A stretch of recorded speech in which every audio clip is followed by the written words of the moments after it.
Baylor-Kentucky Elite Eight matchup should be an interesting one, as both teams appear to be somewhat mirror images of each other, although based on the power ratings and the spread on the game, Kentucky's a better version.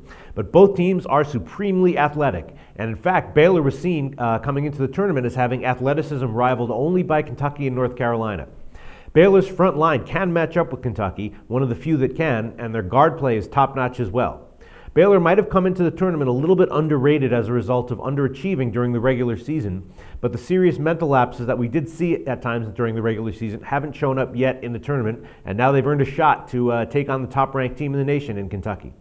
Baylor doesn't really have any weaknesses when they're on their game, so the main issue here might just be how dominant Kentucky really is.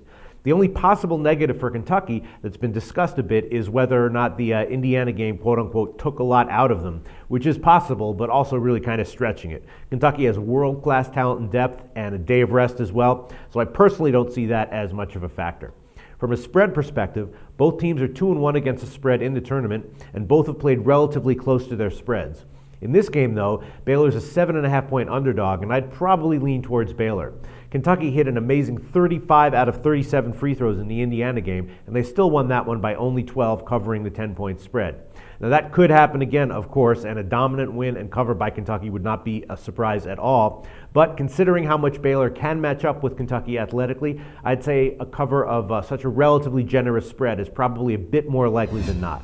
The best way to play this game, though, could be the over. Kentucky, of course, played at a furiously fast pace against Indiana, and that game went way over the total, and now all three of Kentucky's tournament games have gone over, and all by double digits.